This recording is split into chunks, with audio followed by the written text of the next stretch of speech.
Telugu taste బడ్స్కి స్వాగతం. ఈరోజు మనం టమాటా పప్పు ఎలా చేసుకోవాలో నేర్చుకుందాం. దానికి కుక్కర్ తీసుకొని 1 కప్పు కందిపప్పు యాడ్ చేసుకోవాలి. వాటర్ పోసి కందిపప్పుని క్లీన్ చేసుకోండి. తర్వాత 1.5 కప్పు వాటర్ యాడ్ చేసుకోవాలి. కొంచెం ఆనియన్ కట్ చేసుకొని వేసుకోండి. ఒక 4 పచ్చిమిర్చి కట్ చేసుకొని వేసుకోవాలి. తర్వాత ఒక 4 టమాటాలు కూడా కట్ చేసుకొని వేసుకోండి.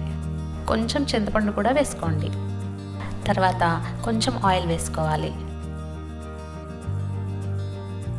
చిటికెడు పసుపు కూడా వేసుకొని బాగా మిక్స్ చేసుకోండి.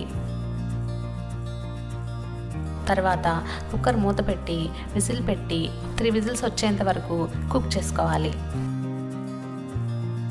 కుక్కర్ ప్రెషర్ పోయిన తర్వాత మూత తీసి గరిటెతో దాన్ని మెత్తగా ఎనుపుకోవాలి.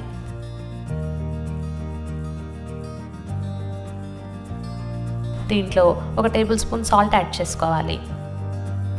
ఇప్పుడు పప్పుని పోపు పెట్టుకుందాం. పోపుకి వేరొక బౌల్ తీసుకుని కొంచెం ఆయిల్ యాడ్ చేసుకోండి. ఆయిల్ వేడెక్కిన తర్వాత ఎండుమిర్చి కట్ చేసుకొని వేసుకోవాలి. తర్వాత కొంచెం తిరగమాత గింజలు కూడా వేసుకోండి. తర్వాత ఒక 4 వెల్లుల్లి రెమ్మల్ని ఇలా కచ్చా పచ్చాగా దంచుకొని యాడ్ చేసుకోండి. కొంచెం కరివేపాకు కూడా వేసుకోవాలి. ఇప్పుడు పోపును బాగా వేయించుకోండి. దీంట్లో కొంచెం ఇంగువ కూడా వేసుకోవాలి.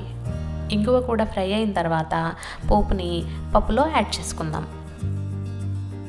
అంతే, ఎంతో టేస్టీ టమాటా పప్పు చాలా తక్కువ టైంలో రెడీ చేసుకోవచ్చు.